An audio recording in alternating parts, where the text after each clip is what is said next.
میں تو چائے پاپے کھاتی ہوں، ریحانہ نے جواب دیا۔ اچھا تم بیٹھو، میں بھی لاتی ہوں، امی نے پیار سے جواب دیا۔ جیسے ہی اٹھ کر باہر گئیں ریحانہ بولی، شبانہ باجی نے آپ کو بلایا ہے، شوکت کی طبیعت خراب ہے، آپ اسے دیکھنے چلی جائیں۔ شوکت کو کیا ہوا؟ میں نے پوچھا۔ بھائی کی طبیعت خراب رہتی ہے، بس دیکھنے میں ہی موٹا ہے، ریحانہ نے کچھ اس انداز سے کہا کہ مجھے ہنسی آ گئی۔ کیا بات ہے، کیوں ہنس رہے ہو؟ امی نے چائے لاتے ہوئے کہا، پھر ریحانہ سے مخاطب ہو کر بولی، بیٹی پاپے تو نہیں تھے، بسکٹ ہے، تمہیں اچھے لگیں گے۔ جی خالہ جی، ریحانہ نے کہا۔ یہ بتا رہی تھی کہ شوکت بھائی کی طبیعت خراب ہے، بس دیکھنے میں ہی موٹا ہے، میں نے امی کو بتایا۔ امی ہنس دی، ریحانہ چائے بسکٹ کھا کے چلی گئی۔ اچانک امی کو خیال آیا، ارے میں نے یہ پوچھا ہی نہیں کہ ریحانہ کس کام سے آئی تھی۔ میں نے کہا، بتا رہی تھی کہ شوکت کی طبیعت خراب ہے، اگر ہو سکے تو اس کے ساتھ ڈاکٹر کے پاس چلا جاؤں، میں نے بتایا۔ چلو تم اپنی دوا لے آؤ، ساتھ شوکت کو بھی لیتے جانا، امی نے کہا۔ جی بہتر، میں نے جواب دیا۔ تھوڑی دیر کے بعد میں شبانہ کے گھر پہنچا۔ شبانہ کی والدہ میرا انتظار کر کے شوکت کو لے کر ڈاکٹر کو دکھانے جا چکی تھی۔ میں نے پوچھا کہ شوکت کو کیا ہوا تھا تو شبانہ نے بتایا کہ شوکت کو بعض اوقات غصے کے دورے پڑتے ہیں، وہ بے قابو ہو جاتا ہے، 2 دن سے اسے بخار تھا اور چڑچڑا ہو رہا تھا۔ امی نے سوچا کہ کہیں ایسا نہ ہو کہ دورہ پڑ جائے، اس لیے دوا لینے گئی ہیں۔ پرانے محلے کے پاس ہی ان کا ڈاکٹر ہے جو کافی عرصے سے شوکت کا علاج کر رہا ہے۔ شبانہ کی زبانی پہلی بار شوکت کی حالت زار پتہ چلی۔ مجھے افسوس ہوا کہ اکلوتا بھائی اور وہ بھی دماغی مریض۔ لیکن تم تو اس دن اسے اللہ لو کہہ رہی تھی، میں نے شبانہ سے پوچھا۔ اب کیا تفصیل بتائیں بھیا کے مرض کی، بس اسے ایک جملے سے لوگ خود ہی سمجھ لیتے ہیں، شبانہ نے آہستگی سے کہا۔ تم کیسی ہو؟ میں نے پوچھا۔ میں ٹھیک ہوں، شبانہ نے جواب دیا۔ ماموں دوبارہ تو نہیں آئے؟ میں نے پوچھا۔ آج شام کو آئیں گے، شبانہ نے بتایا، پھر خاموش ہو کر میری طرف دیکھنے لگی۔ میں چپ رہا۔ تھوڑی دیر کے بعد وہ بولی، آپ نے کیا سوچا؟ تم کیا چاہتی ہو؟ پتہ نہیں، میں مر جاؤں گی مگر اس ریچھ سے شادی نہیں کروں گی، اگر۔ وہ کہتے کہتے چپ ہو گئی۔ اگر کیا؟ اگر آپ نہ ملے ہوتے تو شاید میں اتنی شدت پسند نہ ہوتی۔ آپ کو دیکھ کر مجھے لگا کہ مجھے وہ مل گیا جس کی مجھے تلاش تھی۔ وہ آہستہ سے بولی، دیکھو شبانہ، تمہیں میری پوزیشن معلوم ہے، میں کس طرح امی سے کہہ سکتا ہوں، اور پھر ہمیں ملے ہی کتنے دن ہوئے ہیں، تو اس کا مطلب ہے کہ آپ مجھے بے وقوف بنا رہے تھے۔ کیا مطلب؟ میں نے کچھ نہ سمجھتے ہوئے کہا، میں نے تمہیں کیا بے وقوف بنایا ہے؟ وہی کہ دیکھ لینا، میں کچھ نہ کچھ کروں گا، جب کچھ کرنے کا وقت آیا تو بزدلوں کی طرح پیچھے ہٹ گئے۔ آپ کو بس میں کیا کہوں؟ وہ چپ ہو گئی۔ ٹپ ٹپ آنسو اس کی آنکھوں سے گرنے لگے۔ میں عجیب صورتحال میں پھنس گیا تھا، کوئی سمجھ میں نہیں آ رہا تھا کہ کیا کروں۔ دیکھنا، میں ہی کچھ کروں گی، چاہے گھر سے بھاگ جاؤں یا خودکشی کر لوں، شبانہ نے کہا۔ اس کے انداز میں بے حد ضدی پن اور غصہ تھا۔ اتنا غصہ اچھا نہیں ہوتا، میں نے اسے سمجھایا۔ بس آپ مجھے 2 ٹوک بتائیں کہ میرا ساتھ دیں گے یا نہیں، وہ بفر کر بولی۔ مجھے اور کچھ نہیں سننا، بس ہاں یا نہ۔ میں نے کہا، تم جو کچھ کر رہی ہو جذباتی ہو کر رہی ہو، جذبات کے بغیر زندگی نہیں گزرتی۔ وہ جذبات جو غصے اور شدت پسندی میں مبتلا کر دیں، اس سے مسائل اور پیچیدگیاں جنم لیتی ہیں۔ مجھے سوچنے کا موقع دو۔ ماموں کون سا تمہیں شام کو ہاتھ پکڑ کر لے جا رہے ہیں؟ میں نے نرمی سے کہا۔ کاشف ٹھیک کہہ رہا ہے، اچانک رضوانہ نے مداخلت کی۔ میں بری طرح چونکا۔ رضوانہ نہ جانے کب سے کھڑی ہماری باتیں سن رہی تھی۔ تمہیں کاشف کو حالات سنبھالنے کا موقع دینا چاہیے، ہر چیز میں کچھ نہ کچھ وقت لگتا ہے، اور یہ بھی یاد رکھو کہ بعض اوقات صرف ہماری خواہش سے ہی سب کچھ نہیں ہوتا، زمانے کی ستم ظریفی بھی سہنا پڑتی ہے۔ میں آپ کی طرح حالات سے سمجھوتا کرنے والی نہیں ہوں، کوئی میری مرضی کے بغیر مجھے ہاتھ تو لگا کے دکھائے، دیکھنا میں کیا کرتی ہوں، شبانہ نے بھڑکتے ہوئے کہا۔ میں ڈرتی ورتی نہیں ہوں، تم ممی اور ابو دونوں کا مزاج جانتی ہو نا، رضوانہ نے آہستگی سے کہا۔ پھر احتجاج کا فائدہ کیا؟ مجھے نہیں پتا، لیکن یہ یاد رکھنا کہ میں ہار نہیں مانتی، شبانہ نے کہا، پھر مجھے دیکھ کر بولی، اچھی طرح سمجھ لیں کہ بس آپ کے سوا کوئی اور میری زندگی میں نہیں آ سکے گا۔ وہ پیر پٹاخ کے اندر چلی گئی۔ میں بھونچکا ہو کر اسے جاتا دیکھتا رہ گیا۔ رضوانہ نے کہا، تم پریشان مت ہو، ضدی اور غصہ ور ہے مگر دل کی بہت اچھی ہے، بس اسے تم اچھے لگنے لگے ہو۔ جی، میں جی کے آگے کچھ نہ بول سکا۔ تم جاؤ، پریشان مت ہو، میں اسے سمجھاؤں گی۔ رضوانہ نے کہا، پھر چونک کر بولی، ارے ہاں، باتوں باتوں میں تو تم سے چائے کا پوچھنا ہی بھول گئی۔ یہ چائے زیادہ نہیں پیتی، اسکاچ دے دو۔ شبانہ کی آواز ہے۔ عجیب لڑکی ہے، لڑتی بھی ہے اور خیال بھی رکھتی ہے۔ رضوانہ ہنس کر بولی، مجھے بہت اچھا لگا اپنی ذات کو اہمیت پاتے دیکھ کر کہ کسی اچھا نہیں لگتا، اور جب کوئی چیز اچھی لگنے لگتی ہے تو پھر حصول کی آرزو چاہت سے بڑھ کر ضد میں ڈھلنے لگتی ہے، اور ضد بغاوت کو جنم دیتی ہے۔ میں شام کو دکان پر پہنچا تو ابو موجود نہیں تھے۔ وہ نقشے کے سلسلے میں مصروف تھے اور جلد از جلد کام شروع کروانا چاہتے تھے، مگر اس دوران ان کا ارادہ تھا کہ دکان چلتی بھی رہے تاکہ ہمارے مستقل گاہکوں کو کسی پریشانی کا سامنا نہ کرنا پڑے۔ مجھے دیکھتے ہی بشیر میرے پاس آ گیا۔ کیا حال ہے، کیسے ہیں؟ اس نے بڑے اتفاق سے پوچھا۔ اس کا حال عجیب تھا، کبھی آپ جناب اور کبھی بے تکلفی پر اتر آتا تھا۔ میں نے کہا، فی الحال سب ٹھیک ہے، تم نے کیا سوچا؟ پہلے یہ بتاؤ کہ تمہارا ارادہ کیا ہے؟ جب تک ارادہ پکا نہ ہو کوئی قدم اٹھانا بیکار ہے، بشیر نے کہا اور پھر سوچا۔ آپ کے لیے چائے بناؤں یا شربت؟ جو دل چاہے، میں نے جواب دیا۔ اس نے بڑی پھرتی سے 2 پیالے چائے بنائی اور میرے سامنے کپ رکھتے ہوئے بولا، کاشف جی، یہ جو والدین ہوتے ہیں نا، اندر سے بہت نرم، پیار کرنے والے ہوتے ہیں، اوپر سے چاہے کتنے غصے والے، سخت دل کیوں نظر نہ آئے، مگر مر جاتے ہیں اولاد کے لیے۔ میں نے گھبرا کے کہا، یہ تم کس قسم کی باتیں کر رہے ہو؟ میں ایسا کوئی قدم نہیں اٹھاؤں گا جس سے میرے والدین کو تکلیف ہو۔ ارے آپ تو پریشان ہو گئے، بشیر نے دانت نکال کے ہنسنا شروع کیا۔ میں تو والدین کے عام رویے کی بات کر رہا تھا۔ ہمارے پڑوس میں حاجی صاحب کی صاحبزادی ایک لڑکے کے ساتھ نکل گئی، 1 ہفتے کے بعد شہر کے دوسرے کونے سے برآمد ہوئی۔ پہلے تو خوب ڈانٹا پھٹکارا، پھر گھر والوں کے سمجھانے پر حاجی صاحب نے مناسب یہی سمجھا کہ لڑکی کا نکاح اسی لڑکے سے کر دیا جائے۔ ویسے بھی کاشف بھائی، ہمارے معاشرے میں داغی کو کون پسند کرتا ہے، چاہے وہ پھل ہو یا لڑکی؟ تو لڑکا بھی قصوروار ہوا نا؟ چھوڑیں جی، لڑکے کا قصور اس معاشرے میں کون پوچھتا ہے؟ لڑکی کی خطا اسے ذلیل کر دیتی ہے اور لڑکے کی خطا جرأت اور مرد ہونے کا اعزاز پاتی ہے، بشیر نے کہا اور چائے کی زوردار چسکی لی۔ مجھے بشیر کا معاملہ فہمی اور سمجھداری پر بڑا تعجب ہوا۔ شاید وہ میرے تاثرات دیکھ کر سمجھ گیا تھا کہ میں کیا سوچ رہا ہوں۔ وہ بولا، غربت میں پلنے والے، قدم قدم پر ٹھوکر کھانے والے، وقت سے پہلے جوان ہو نہ ہو، سمجھدار ضرور ہو جاتے ہیں، جبکہ آپ جیسے لوگ تو بس لکھنے پڑھنے میں سادہ سی زندگی گزار دیتے ہیں۔ اس نے سادہ سی زندگی یوں کہی جیسے یہ بھی ایک خطا ہو، کوئی جرم ہو۔ تمہارا ان باتوں سے کیا مطلب ہے؟ میں نے چائے کا خالی کپ واپس رکھتے ہوئے پوچھا۔ یہی کہ تم میں ہمت ہے تو دنیا سے بغاوت کر لو، ورنہ جہاں ماں باپ کہتے ہیں وہاں شادی کر لو، بشیر نے بڑے اطمینان سے کہا۔ یہ تو کوئی مشورہ نہ ہوا، بلا وجہ میں نے تم سے آس لگا لی۔ میں نے قدرے غصے سے کہا، آپ ناراض نہ ہو، یہ تو مذاق تھا، لیکن سچ بھی یہی ہے کہ فی الحال آپ کی محبت کے پنپنے کی کوئی امکانات نہیں۔ آپ اپنی امی ابو سے بات کر سکتے ہیں، نہ آپ گھر سے بھاگ سکتے ہیں۔ اتنی ہمت تو ہے ہی نہیں، بشیر نے کہا اور کونکیوں سے میری طرف دیکھا۔ میں اسی کی طرف دیکھ رہا تھا۔ شاید آپ کو میری باتیں بری لگ رہی ہیں، لیکن محبت کوئی مال تو نہیں کہ منافع کی امید پر مندے دنوں میں ذخیرہ کر کے چڑھتے دنوں میں فروخت کر دیا جائے۔ دیکھا جائے تو محبت بس خسارہ ہی خسارہ ہے۔ ہم لوگ جب محبت کرتے ہیں نا تو زیادہ سوچتے نہیں۔ تو پھر تم کیسے محبت کرتے ہو؟ حاصل کرنے، چاہے سماج سے بغاوت ہی کیوں نہ کرنی پڑے، بشیر نے نہایت سنجیدگی سے کہا۔ محبت کوئی دوا ہے جو مقررہ خوراک کے مطابق ہی لی جائے؟ محبت تو سب کچھ بہا لی جاتی ہے۔ تم چاہتے ہو کہ میں نفع نقصان سے بچ کر بس قدم اٹھا لوں، پھر چاہے جو بھی ہو؟ بالکل، بشیر نے قطعیت سے جواب دیا، ورنہ پھر وہی ہوگا۔ کیا ہوگا؟ ایک دن آپ اس کی بارات کے لیے کرسیاں لگا رہے ہوں گے، آخر محرے والوں کا اتنا تو حق ہوتا ہے۔ یہ کہہ کر بشیر ہنسا۔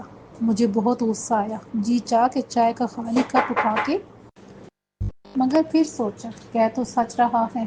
آپ کیا سوچ رہی ہیں؟ بشیر نے پوچھا۔ یہی کہ تم بے حد کمینے اور بہت اچھے بھی ہو، میں نے بھی ساختہ کہا۔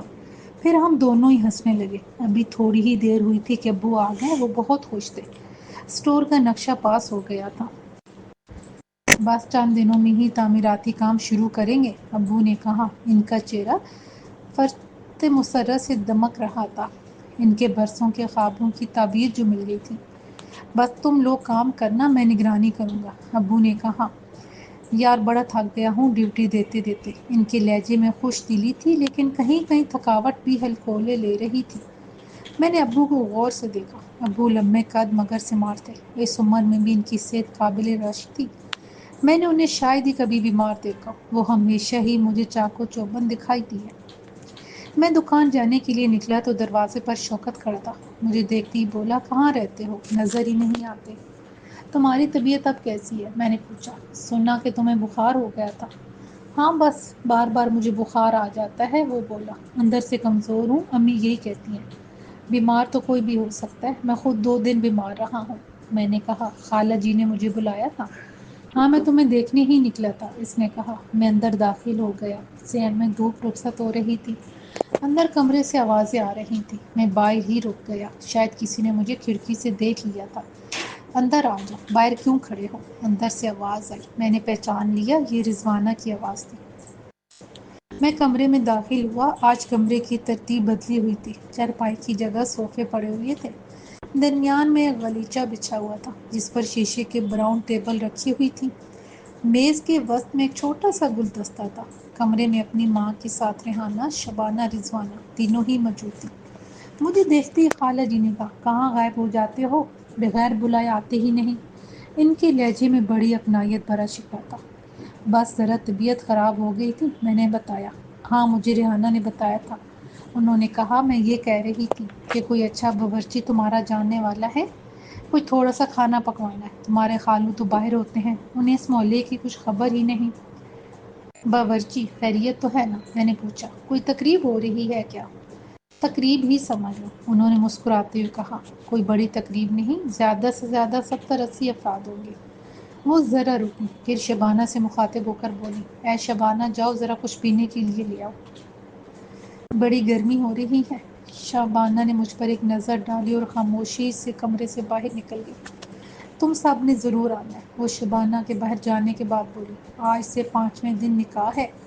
یہ گھر ہمارے لیے بھگوان ثابت ہوا ہے۔ نکاح؟ میں نے مسکرا کے رضوانہ کی طرف دیکھا۔ تم بھی ضرور آنا۔ رضوانہ نے مجھے غور سے دیکھا اور کہا، شبانہ کی تقریب نکاح ہے؟ کیا شبانہ کا نکاح؟ جیسے میرا دل اچھل کر حلق میں آ گیا۔ مجھے سامنے بیٹھے ہوئے لوگ جیسے دکھائی نہیں دے رہے تھے، حالانکہ سوائے شبانہ کے سب موجود تھے۔ رضوانہ غور سے میری طرف دیکھ رہی تھی۔ کیا بات ہے، تمہاری طبیعت تو ٹھیک ہے نا؟ اس نے مجھ سے پوچھا۔ ہاں ہاں ہاں، میں نے بمشکل سنبھلتے ہوئے جواب دیا۔ شبانہ کی امی اپنی دھن میں کہیں جا رہی تھی۔ میرے بھائی ہیں، ان کا لڑکا ہے۔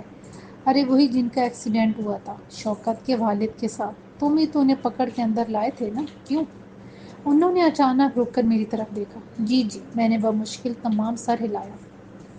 ان کا لڑکا ہے، عادل، بہت اچھا ہے۔ لڑکی کی شکل و صورت نہیں دیکھی جاتی، اس کی کمائی دیکھی جاتی ہے۔ ماشاءاللہ دبئی کی ایک کمپنی میں ہے، اچھی تنخواہ ہے اس کی۔ شبانہ راج کرے گی، راج۔ جی بالکل، میں نے آہستگی سے کہا۔ کیا آپ نے شبانہ سے پوچھا؟ کیا باولے ہو گئے ہو؟ لڑکیوں کو اس عمر میں کیا عقل، کیا تمیز؟ یہ فیصلے تو والدین کو کرنے ہوتے ہیں۔ ویسے بھی ماموں زاد ہے، کوئی غیر تو نہیں؟ شبانہ کی امی نے بڑے اطمینان سے کہا۔ اچانک شوکت زور زور سے ہنسنے لگا۔ تم کیوں ہنس رہے ہو؟ ریحانہ نے پوچھا۔ عادل ہاتھی آئے گا، موٹا آئے گا، میں اس پر بیٹھوں گا، سمندر پر جاؤں گا۔ ارے چپ، شبانہ کی امی نے بیٹے کو جھٹکا۔ امی ویسے شوکت کہہ تو صحیح رہا ہے، رضوانہ نے کہا۔ کہاں ہماری نازک سی شبانہ اور کہاں وہ ریچھ؟ آہا، ریچھ، عادل ریچھ۔ ناک سے رسی باندھ کے شبانہ پٹائی لگائے گی، چھڑی سے مارے گی۔ آہا، شوکت نے تالیاں بجانا شروع کر دی۔ ارے چپ، شوکت کی ماں نے جھک کے چپل اٹھائی۔ شوکت ایک دم چپ ہو گیا۔ تھوڑی دیر کے لیے ماحول پر مکمل خاموشی چھا گئی۔ پھر شبانہ کی آواز آئی، ریحانہ ادھر آؤ۔ ابھی آئی، ریحانہ کہتی ہوئی اٹھ کے چلی گئی۔ وہ تھوڑی دیر میں واپس آئی تو اس کے ہاتھ میں ایک تشتری میں اسکاچ کا گلاس رکھا ہوا تھا۔ شبانہ کہاں ہے؟ رضوانہ نے میری طرف دیکھتے ہوئے ریحانہ سے پوچھا۔ شبانہ اندر رو رہی ہے، ریحانہ نے کہا۔ میرا دل کٹ کے رہ گیا۔ میں نے اسکاچ کو یوں گھونٹ گھونٹ کر کے اتارا جیسے شربت نہیں، زہر پی رہا ہوں۔ جیسے تیسے شربت کا گلاس ختم کیا اور اٹھ کھڑا ہوا۔ اچھا بیٹا، شبانہ کی امی نے کہا، تم نکاح خاں کا انتظام کر لینا تاکہ عین موقع پر کوئی مسئلہ نہ ہو۔ جی ہاں، میں نے جواب دیا اور گھر سے باہر نکل آیا۔ باہر آ کے میں نے موٹر سائیکل پر بیٹھ گیا۔ پتہ نہیں کتنی دیر بے خیالی میں موٹر سائیکل پر بیٹھا رہا۔ اچانک ایک بڑی گاڑی والے نے ہارن دے کر مجھے چونکا دیا۔ میں گلی کے بیچوں بیچ کھڑا تھا اور بڑی گاڑی والا بوڑھا سا منہ بنائے مجھے گھورتا ہوا ہارن پہ ہارن دیے چلا جا رہا تھا۔ میں نے موٹر سائیکل جلتی تیز طرف کی، وہ مجھے گھورتا ہوا آگے نکل گیا۔ پھر میں نے موٹر سائیکل کو کک لگائی اور دکان کی طرف چل دیا۔ دکان پر پہنچا تو ابو نہیں تھے، وہ ذرا دیر پہلے ہی اٹھ کر گئے تھے اپنی کسی دوست کے پاس جو تعمیرات کا کام کرتے تھے۔ ابو کی عادت تھی کہ نئے لوگوں کو آزمانے کی بجائے اپنے پرانے دوستوں اور تجربہ کار افراد کو ترجیح دیتے تھے۔ بشیر نے مجھے دیکھا تو بولا، کیا بات ہے، خیریت تو ہے؟ آج تو بہت پریشان دکھائی دے رہی ہیں۔ میں نے اس سے کوئی جواب نہ دیا اور چپ رہا۔ اس نے دوبارہ کہا، کچھ بتاؤ گی نہیں؟ مجھے الجھن ہو رہی ہے۔ تمہیں کیا مطلب؟ تمہارا کیا جا رہا ہے؟ میں جیسے پھٹ پڑا۔ دنیا میری لوٹ رہی ہے، تباہ میں ہو رہا ہوں۔ کون ہے جو مجھے تسلی دے، سہارا دے؟ میں کیا کروں؟ ناکامی کی شدت اور اپنی بے بسی پر مجھے رونا آ گیا۔ بشیر میرے قریب آ گیا، اس نے میرا بازو پکڑا، نہ جانے مجھے کیا ہوا۔ میں بشیر کے کندھے سے لگ کر بلک بلک کر رونے لگا۔ بشیر کچھ نہ بولا، بس مجھے تھپ تھپاتا رہا۔ میں کافی دیر تک روتا رہا، میری بڑاس نکل گئی، میں قدرے پرسکون ہو گیا۔ بشیر نے کہا، مرد ہو کر اس طرح ہمت ہارنا نہیں چاہیے، اللہ کوئی نہ کوئی راہ نکال دے گا۔ کب؟ میں نے آہستہ سے کہا۔ محبت تو تقدیر سے ملتی ہے، ہر دل کو منزل نہیں ملتی، ہر چاہ کو راہ نہیں ملتی، بشیر نے کہا۔ میں نے اسے غور سے دیکھا، وہ مجھے اس طرح دیکھتا ہوا پا کر ہنس پڑا۔ تم سوچ رہے ہوگے کہ میں بشیر، چھوٹے سے بشیر، فلسفی بن گیا۔ ہماری سب سے بڑی استاد ہماری غربت کی زندگی ہوتی ہے، جو ہمیں باتوں سے کام لینا سکھا دیتی ہے۔ 4 سال کی عمر سے کام کر رہا ہوں، کبھی پینچر شاپ پر، کبھی کتابوں کی دکان پر، اور اب تمہارے پاس۔ اس دوران سیکھا ہی سیکھا ہے۔ صحیح کہتے ہو، زندگی سے بڑا استاد کوئی نہیں۔ مگر سردست مسئلہ یہ ہے کہ میں کروں تو کیا کروں؟ ظاہر ہے تم اتنی ہمت تو ہے نہیں کہ گھر سے لڑکی کو لے کر نکل جاؤ، بشیر نے کہا اور میرے چہرے کو دیکھنے لگا۔ پھر بولا، اور یہ بھی ممکن نہیں کہ تم اپنی امی سے کہہ سکو کہ شبانہ سے شادی کرنی ہے، لہٰذا اب یہی ہو سکتا ہے کہ جا اپنی حسرتوں پہ آنسو بہا کے سوچا۔ جی چاہ رہا ہے تمہارے سر پر ہتھوڑا دے ماروں، جب تمہیں کچھ کرنا ہی نہیں تھا تو دعوے کیوں کیے تھے؟ میں بنا کے بولا۔ پھر کیا کوئی جھوٹی تسلی دیتا؟ نئی نئی محبت ایسی ہی ہوتی ہے، ہر طرف وہی نظر آتی ہے، دنیا گم ہو جاتی ہے۔ ویسے آپ کو خود میں سوچنا چاہیے تھا کہ آپ کیا کر سکتے ہیں، کوئی ایسا دوست جس پر آپ بھروسہ کر سکے، بشیر نے کہا۔ میرے دوست زیادہ نہیں ہیں، اور اس بات کا تو سوائے تمہارے کسی کو علم بھی نہیں کہ میں شبانہ سے پیار کرتا ہوں۔ اس لیے کروں تو کیا کروں؟ ایسی صورت میں تو آپ اس سے لے کر نکل بھی نہیں سکتے، بشیر نے مایوسی سے سر ہلا کے کہا۔ مجھے غصہ تو بہت آیا، مگر میں کیا کر سکتا تھا؟ نہ محبت کرنا میرے اختیار میں تھا، نہ ترک محبت کا حوصلہ تھا مجھ میں۔ زندگی عجیب بے تکے موڑ پر آ کر رک گئی تھی۔ میری ماں نے تو دل بڑا کر کے ایک فیصلہ کر لے، بشیر نے کہا۔ کیا؟ یہی کہ اس محبت کو ایک تجربہ سمجھ کے بھول جائیں۔ میں بے وفا نہیں، آپ کو اختیار بھی تو نہیں، لیکن میں اسے کیسے چھوڑ دوں؟ کچھ نہ کیجیے، نہ چھوڑیے، نہ پکڑیے، وقت چند دنوں میں خود ہی چھڑا دے گا۔ اور پھر آپ کی محبت کون سے پرانے زمانے کی ہے کہ آپ کو ٹی بی ہو جائے اور اس کا دل کا درد؟ بشیر ہنسا۔ باوجود پریشانی کے مجھے بھی ہنسی آ گئی۔ بشیر کا یہ رخ میں نے پہلی بار دیکھا تھا، ورنہ اس سے قبل وہ دکان پر کام کرنے والا ایک لڑکا تھا اور بس۔ لیکن بعض لوگوں کو جوہر آپ پر تب کھلتے ہیں جب آپ اپنے درمیان کی لکیر کو مٹاتے ہیں، وہ لکیر جو مشرتی طبقے کا اظہار تو کرتی ہے مگر اقتدار کو مٹا دیتی ہے۔ تم بہت اچھے دوست بن سکتے ہو، میں نے کہا۔ چلیں، اس بہانے آپ نے مجھ سے بات کی، مجھے دوست سمجھا، ورنہ آپ کے انداز دیکھ کر تو یہی لگتا تھا کہ ابو جواب دیں نہ دیں، کہیں آپ مجھے فارغ نہ کر دیں۔ میں دکان کے معاملات میں دخل کہاں دیتا ہوں، میں نے کہا، اور یہ تو میں نے کبھی سوچا بھی نہیں۔ سچ تو یہ ہے کہ آپ نے مجھے انسان کی نظر سے دیکھا ہی نہیں، اس نے اطمینان سے کہا۔ بعض لوگ محض بدن ہوتے ہیں، ہم انہیں چلتے پھرتے کام کرتے دیکھتے ہیں مگر انہیں محسوس نہیں کرتے، ورنہ ہر آدمی، ہر بدن ایک کہانی ہے۔ بشیر، تم نے مجھے حیران کر دیا، میں نے وساختہ کہا۔ بعض اوقات وقتی گفتگو مسئلے کی سنگینی کا احساس تو کم کر دیتی ہے، مگر مسئلہ جوں کا توں رہتا ہے۔ یہی کچھ میرے ساتھ ہوا۔ میں جیسی کھانا کھا کے اپنے کمرے میں آیا تو بستر پر لیٹتے ہی، آنکھیں بند کرتے ہی شبانہ دھیرے سے آنکھوں کے دریچے میں آ کھڑی ہوئی۔ تم کیوں آئے؟ میں نے غصے سے کہا۔ میری جان چھوڑو۔ نہیں چھوڑ سکتی، تم مجھے اچھے لگتے ہو، مجھے عادل سے شادی نہیں کرنی، شبانہ نے منہ بنا کے کہا۔ وہ تمہارا ماموں زاد ہے. تمہاری امی کہتی ہیں کہ مرد کی شکل نہیں کمائی دیکھی جاتی ہے. پھر تمہیں کیا اعتراض؟ شادی مجھے کرنی ہے، امی کو نہیں. شبانہ نے ترنت جواب دیا. مجھے اسے دیکھ کر وحشت ہوتی ہے. میں اتنی بھاری بھرکم وجود کو برداشت نہیں کر سکتی. اس نے تیزی سے کہا. پھر کسے برداشت کر سکتی ہو؟ بدتمیزی مت کرو، ویسے بتا دیتی تو اچھا تھا. میں جا رہی ہوں اگر تم اس طرح تنگ کرتے رہے تو، شبانہ نے غصے سے کہا. عین اسی وقت باہر کھٹکا ہوا. میری حساسیت بیدار ہو گئی. میں نے آنکھیں کھول کے دیکھا، خواب تھا. جو دیکھا، کمرہ خالی تھا. مجھے شدید پیاس لگ رہی تھی. میں نے گھڑی کی طرف دیکھا، 2 بج رہے تھے. میں باہر ٹی وی لاؤنج میں گیا. فریج کھولا، بوتل نکالی. ابھی منہ سے بوتل لگائی ہی تھی کہ بیرونی دروازے پر بہت آہستگی سے کسی نے دستک دی. اتنی رات گئے کون آ سکتا ہے؟ میں نے سوچا اور دروازے کے پاس جا کر آہستہ سے پوچھا، کون ہے؟ کاشف. باہر سے مدھم سی آواز ہے. اس آواز کو تو میں لاکھوں میں شناخت کر سکتا تھا. وہ شبانہ کی آواز تھی. میں نے تیزی سے دروازہ کھولا. وہ شاید دروازے سے چپکی کھڑی تھی. ایک دم دروازہ کھلا تو مجھ پر آ رہی. میں نے بمشکل اسے سنبھالا. تم اس وقت؟ میں نے حیرت سے کہا. ہاں میں. وہ بولی اور پلٹ کر دروازہ بند کر دیا. میں عجیب سے ہیجان میں مبتلا ہو گیا تھا. اس نے غصے سے کہا. کیا آپ یہیں کھڑے رہو گے؟ چلو ٹی وی لاؤنج میں چلتے ہیں. میں نے کہا. چلو. اس نے فوراً حامی بھر لی. میں اسے لے کر ٹی وی لاؤنج میں آیا. اسی وقت امی کے کمرے کی طرف سے آہٹ سنائی دی. میں نے گھبراہٹ میں اس کا ہاتھ پکڑا اور اپنے کمرے میں داخل ہو کر دروازے کو آہستگی سے بند کر دیا. میرا دل بہت تیزی سے دھڑک رہا تھا، جیسے سینے کی دیوار توڑ کر باہر نکل آئے گا. مجھے بچا لو. وہ میرے کندھے پر سر رکھ کے رونے لگی. میں مر جاؤں گی. میری سمجھ میں نہیں آ رہا تھا کہ میں اسے کس طرح تسلی دوں. کیا میں چلی جاؤں؟ اچانک اس نے مجھ سے الگ ہو کر پوچھا. تو تم کہاں جاؤ گی؟ میں نے گھبرا کے پوچھا. کہیں بھی. سنا ہے ریل کی پٹری یہاں سے نزدیک ہے. جا کے کسی ٹرین کے آگے لیٹ جاؤں گی. گھر تو چھوڑ دیا ہے میں نے. اتنی ہمت ہے مجھ میں کہ موت کو اختیار کر لوں.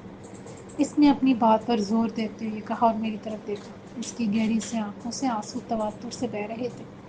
دلکش گلابی ہونٹ کپ کپا رہے تھے. پورا سراپا لرز رہا تھا. بس شاید وہ ایک لمحہ تھا، فیصلہ کن لمحہ. تم کہیں نہیں جاؤ گے. میں تمہیں کہیں نہیں جانے دوں گا. میں نے مضبوط لہجے میں کہا. اگر تم میرے لیے گھر چھوڑ سکتی ہو تو میں بھی تمہارے لیے ساری دنیا سے ٹکرا سکتا ہوں. سچ؟ یہ بارگی اس کے بدن کی کپ کپاہٹ ختم ہو گئی. ہاں تم دیکھ لینا. میں نے مضبوطی سے اس کا ہاتھ تھام لیا. تم یہاں بیٹھو. میں نے ہاتھ پکڑ کے اسے بستر پر بٹھا دیا. اب کیا ہوگا؟ شبانہ نے کہا. مجھے ہنسی آ گئی. اس میں ہنسنے کی کیا بات ہے؟ وہ تنگ پل میں تولا، پل میں ماشا والی فطرت پائی تھی اس لڑکی نے. کیا تم شروع سے ہی اس قدر جلدی غصے میں آ جاتی ہو؟ میں نے پوچھا. شروع سے کیا مطلب؟ شبانہ نے کہا. تم مجھے کتنا جانتی ہو؟ چند دن کی ملاقات ہے. میں نے کہا. تم نے اتنا بھروسہ کر لیا مجھ پر کہ میرے لیے اپنا گھر تک چھوڑ آئی. پتہ نہیں. اب تم مجھے اچھے لگے. تم سے دل مل گیا. اس نے سادگی سے کہا. اور جہاں تک بھروسے کی بات ہے، نہ جانے کیوں مجھے یقین ہے کہ تم مجھے دھوکہ نہیں دو گے. میں چپ چاپ اس کی شکل دیکھتا رہا. وہ مرتعش آواز میں بولی. کیا میں غلط کہہ رہی ہوں؟ میں کیسے کہوں اور کیا کہوں؟ میں نے جواب دیا. تم میری زندگی میں آنے والی پہلی لڑکی ہو. مجھے اچھی لگتی ہو. میں تمہیں کھونا نہیں چاہتا، مگر سمجھ میں نہیں آتا کہ تمہیں کیسے پاؤں. پتہ نہیں. اس نے جواب دیا. مجھے نیند آ رہی ہے. وہ میرے بستر پر دراز ہو گئی. میں اٹھ کے دوسرے بستر پر جا بیٹھا. وہ چند لمحے مجھے دیکھتی رہی. پھر دیکھتی دیکھتی اس کی آنکھیں نیند سے بوجھل ہو کر بند ہو گئی. چند ہی لمحوں میں وہ گہری نیند سو چکی تھی. میں اسے غور سے دیکھنے لگا. سوئی ہوئی وہ بہت دلکش اور معصوم لگ رہی تھی. میں محویت سے اسے دیکھنے لگا. اچانک مجھے خیال آیا. صبح کیا ہوگا جب امی کی آنکھ کھلے گی؟ ابو بھائی جان اٹھیں گے. اور سب سے بڑھ کر جب شبانہ کے گھر والوں سے نہ پا کر پریشان ہوں گے. جب اس کی ڈھونڈیائی پڑے گی تو کیا ہوگا؟ پے در پے سوالات نے مجھے گھبراہٹ میں مبتلا کر دیا. میں بستر سے اٹھ کر ٹہلنے لگا. ٹہلتے ٹہلتے میں کبھی بیٹھتا کبھی اٹھتا. مجھے کسی طرح چین نہیں آ رہا تھا. اس دوران جب بھی میری نظر شبانہ پر پڑتی، وہ اطمینان سے سو رہی ہوتی. یوں لگ رہا تھا جیسے اسے یہاں آ کر تمام فکروں سے نجات مل گئی ہے. یا اللہ کیا ہوگا؟ میں نے بیڈ کی سائڈ سے ٹیک لگا کر سوچا اور نہ جانے کب مجھے اسی طرح بیٹھے بیٹھے نیند آ گئی. پتہ نہیں کیا ہوا تھا. میں نیند کے جھونکے میں گرا تھا یا میرا سر بیڈ کی لکڑی سے ٹکرایا. میری آنکھ کھلی تو دیکھا شبانہ بیڈ سے غائب تھی. میں بری طرح گھبرا گیا. میری نظر گھڑی پر پڑی. صبح کے 5 بج رہے تھے. اچانک باتھ روم سے شاور کی آواز آئی۔ میں نے ایک گہری سانس بے اختیار خارج کی۔ شبانہ باتھ روم میں تھی، مگر اس کے ساتھ ایک اور خوف نے مجھے آ لیا۔ امی یا تو اٹھ گئی ہوں گی یا اٹھنے والی ہوں گی۔ اب کیا ہوگا؟ گھر سب سے پہلے اٹھنے والی وہی تھی۔ میں نے آہستہ سے دروازہ کھول کر باہر جا کر ٹی وی لانچ خالی تھا۔ اس کا مطلب تھا امی ابھی اپنے کمرے میں ہی تھی۔ میں واپس آ کر اپنے بیڈ پر بیٹھ گیا۔ چند منٹوں کے بعد باتھ روم کا دروازہ کھلا اور شبانہ باہر نکلی۔ اس کے گیلے بالوں سے موتیوں کی طرح پانی ٹپک رہا تھا اور اس نے میری شرٹ پہنی ہوئی تھی۔ گھبراہٹ کے مارے میری جان نکل گئی۔ تم نہا رہی تھی؟ ہاں، مجھے گرمی لگ رہی تھی۔ تم نہیں جانتی کہ کن حالات میں یہاں آئی ہوں، اور اوپر سے تم نے میری شرٹ پہن لی ہے۔ اگر امی نے دیکھ لیا تو کیا ہوگا؟ ہاں، تم صحیح کہہ رہے ہو۔ اس نے میری بات پر ساتھ کیا۔ لیکن میں کون سا کپڑے لے کر آتی ہوں؟ اس نے معصومیت سے کہا۔ تم ہی کہو، اب میں کیا کروں؟ میں اسے دیکھتا رہ گیا۔ شبانہ ان لڑکیوں میں سے تھی جو صرف اپنی دل کی آواز پر عمل کرتی ہیں۔ اس کے نتائج اور عواقب کی انہیں قطعاً کوئی پرواہ نہیں ہوتی۔ میں چپ رہا۔ اس نے میز سے کنگھا اٹھایا اور اپنے بالوں کو سنوارنے لگی۔ وہ بالکل اس وقت ایک ایسی لڑکی دکھائی دے رہی تھی جو بڑے اطمینان سے اپنے سسرال میں رہ رہی ہو۔ کنگھا کرنے کے دوران وہ گنگنانے لگی۔ تیرے بغیر میری زندگی ادھوری ہے۔ میں آسمان سے تیرے لیے ہی آئی ہوں۔ شبانہ کی آواز بڑی مدر تھی۔ میں بھی اسے دیکھنے لگا۔ اچانک دروازہ کھلا اور امی کمرے میں داخل ہوئی۔ اندر کا منظر دیکھ کر وہ شیشتہ رہ گئی۔ کنگھا شبانہ کے ہاتھ سے گر گیا۔ وہ یک ٹک انہیں دیکھ رہی تھی۔ میں اپنی جگہ بت کی طرح ساکت تھا۔ امی کی نگاہیں شبانہ پر جمی ہوئی تھی جو میری شرٹ پہنی ہوئی تھی۔ اس کی گیلوں بالوں سے ابھی تک پانی کے قطرے ٹپک رہے تھے۔ امی، میرے منہ سے اس کے سوا کچھ نہیں نکل سکا۔ اس صورتحال کی وضاحت کس طرح کرتا، کیسے کرتا اور کیا کرتا؟ اچانک شبانہ آگے بڑھی اور امی کے قدموں میں بیٹھ کر بولی، خالہ جی، مجھے بچا لیجیے۔ امی چپ رہی۔ خالہ جی، میں وہاں شادی نہیں کرنا چاہتی، میں خود آئی ہوں۔ اس میں کاشف کی کوئی غلطی نہیں، میں سچ کہہ رہی ہوں۔ شبانہ نے دونوں ہاتھ امی کے آگے جوڑ کر کہا، میری وجہ سے رضوانہ باجی کی شادی نہیں ہوتی۔ میری خوبصورتی میرا جرم ہے۔ اب امی میری شادی ایک موٹے اور بھدے آدمی سے کرنا چاہتی ہیں۔ مجھے بچا لیجیے۔ امی کا رویہ بالکل سر تھا اور ابھی تک ان کے منہ سے ایک لفظ تک نہیں نکلا تھا۔ وہ سن بھی رہی تھی یا نہیں؟ ان کے چہرے کے تاثرات سے کچھ اندازہ نہیں ہو رہا تھا۔ خالہ جی، کچھ تو کہیں، مجھے قبول کر لیں، ورنہ میں مر جاؤں گی۔ شبانہ کی آنکھوں سے تواتر سے آنسو بہہ رہے تھے۔ امی نے پہلی بار کہا، تم شادی کرنا چاہتی ہو کاشف سے؟ جی۔ شبانہ نے سر جھکا کے ان کے گھٹنوں پر رکھ دیا۔ ٹھیک ہے، تم یہیں بیٹھو، امی نے کہا۔ امی، میں نے امی کو مخاطب کیا۔ امی نے میری طرف دیکھا۔ میں اپنی جگہ جیسے منجمد ہو گیا۔ ان کی نگاہوں میں میرے لیے اتنی اجنبیت اور صد میری تھی کہ میری روح تک کانپ گئی۔ میں مزید کچھ نہ بول سکا۔ امی کمرے سے باہر چلی گئیں۔ کمرے میں سناٹا طاری ہو گیا۔ ہم دونوں کچھ نہیں بول رہے تھے۔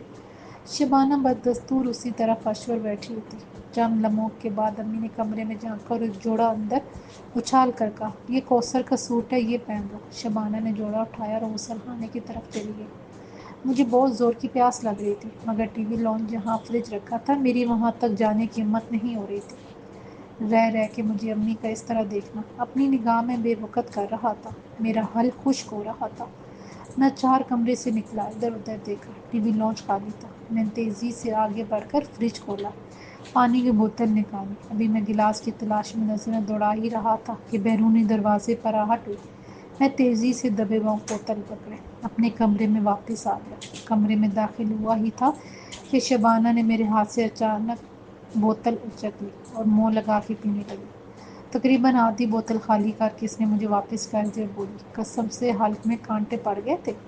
تمہیں کیسے پتا کہ مجھے اتنی زور کی پیاس لگ رہی ہے؟ شبانہ ان لڑکیوں میں سے تھی جو بڑی سی بڑی بات کا چند منٹوں سے زیادہ نوٹس نہیں لیتی، یا پھر اس کے اعصاب مجھ سے کہیں زیادہ مضبوط تھے۔ میں چپ رہا۔ وہ بولی، کیوں پریشان ہو؟ دیکھنا خالہ جی کوئی نہ کوئی راستہ نکال لیں گے۔ تم امی کا مزاج نہیں جانتی، میں نے کہا۔ امی کو کوئی بھی آسانی سے متاثر نہیں کر سکتا۔ اچھا، شبانہ نے بڑے اطمینان سے کہا۔ دیکھنا امی ضرور ہمارے لیے کچھ کریں گی۔ تقریباً آدھے گھنٹے کے بعد امی کمرے میں داخل ہوئی۔ ہم دونوں اپنی جگہ کھڑے ہو گئے۔ امی کے بعد ان کے پیچھے شبانہ کی والدہ کمرے میں داخل ہوئی۔ کرمو جلی، انہوں نے اندر آتے ہی شبانہ کے منہ پر ایک زوردار تھپڑ رسید کیا۔ کیا یہی دن دکھانے کے لیے تجھے پیدا کیا تھا؟ کاش تو پیدا ہوتی مر جاتی۔ میں اب دنیا کو کیا منہ دکھاؤں گی؟ شبانہ کی امی کی آواز غصے اور شدت جذبات سے کپکپا رہی تھی۔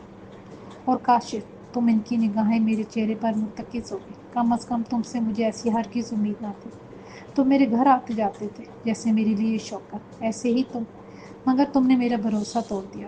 امی بس بھی کرے بولے ہی جا رہی ہے۔ بس دفتن، شبانہ نے غصے سے کہا۔ جب میں بار بار اس موٹی ریچھ سے شادی کا منع کر رہی تھی تب آپ کو اپنی بیٹی کا خیال نہیں آیا جو اب اتنا رونا پیٹنا ڈال رہی ہے۔ شبانہ نے غصے سے بولنا شروع کر دیا۔ شبانہ کی امی بھونچکا ہو کر اس کا منہ دیکھنے لگی۔ رضوانہ باجی کی منگنی ٹوٹنے تو الزام مجھ پر، ان کو رشتے کے لیے دیکھنے آئے، پسند مجھے کر دیں تو قصوروار میں۔ اس بار بات کی ذلت سے بہتر تھا کہ آپ سچ مجھے پیدا ہوتے ہی گلا گھونٹ کے مار دیتی، آپ کی جان بھی چھوٹ جاتی اور میں بھی ذلیل نہ ہوتی۔ ذلیل انسان اپنی کرنی سے ہوتا ہے، شبانہ کی اماں نے غصے سے کہا۔ شریف لڑکیاں ماں باپ کی عزت پر قربان ہو جاتی ہیں، اب میں تیرے ماموں کو کیا جواب دوں گی؟ مجھے کیا پتا، آپ جانے ماموں جانے، اگر مجھے مجبور کیا تو میں پنکھے سے لٹک جاؤں گی۔ آپ جانتی ہیں نا مجھے، شبانہ نے صاف صاف دھمکی دی۔ جب اپنا ہی سکہ کھوٹا ہو تو دوسرے کو کیا کچھ کہنا۔ وہ دوپٹہ آنکھوں پر رکھ کر رونے لگی۔ امی جو اب تک خاموش تھی پہلی بار بولی، جب بچی نہیں چاہتی تو آپ کیوں زبردستی کر رہی ہیں؟ بےجوڑ شادیاں ساری عمر رلاتی ہیں، بچے تو روتے ہی ہیں، والدین بھی زندہ درگور ہو جاتے ہیں۔ آپ ٹھیک کہتی ہیں، مگر میں کیا کروں؟ میری رضوانہ کوئی کم صورت ہے؟ ماشاءاللہ ہزاروں میں ایک ہے، مگر یہ جنم جلی کیسی قسمت لے کر آئی ہے کہ جو دیکھتا ہے اس پر فدا ہو جاتا ہے، اس صورت حرام پر مر مٹتا ہے۔ رضوانہ اگر چپ رہتی ہے تو کیا ہوا؟ میرے کلیجے پر تو آرے چلتے ہیں۔ میں ماں ہوں، اسے چھوڑ کر ایسے کیسے بیاہ دوں؟ ابھی پہلی کا ہوا نہیں، دوسرے کیسے اٹھا دوں؟ لوگ کیا کہیں گے؟ شبانہ کی امی نے کہا۔ امی بولی، آپ ٹھیک کہتی ہیں، لیکن اب کیا کریں گی آپ؟ میں کیا کروں گی؟ انہوں نے یوں دہرایا جیسے امی ان سے نہیں پوچھ رہی ہیں، وہ امی سے پوچھ رہی ہوں۔ میں کیا کروں گی؟ آپ ابھی شبانہ کو لے جائیں، میری امانت سمجھ کے، امی نے سنجیدگی سے کہا۔ شبانہ کی امی نے یوں انہیں دیکھا جیسے انہیں یقین نہ آ رہا ہو، اور وہ بولی، یہ آپ کیا کہہ رہی ہیں؟ وہی جو آپ سن رہی ہیں، امی نے مضبوط لہجے میں کہا۔ باقی صورتحال سے آپ کیسے نمٹتی ہیں یہ آپ کی ذمہ داری ہے۔ شکریہ امی جی، شبانہ اٹھ کے امی سے لپٹ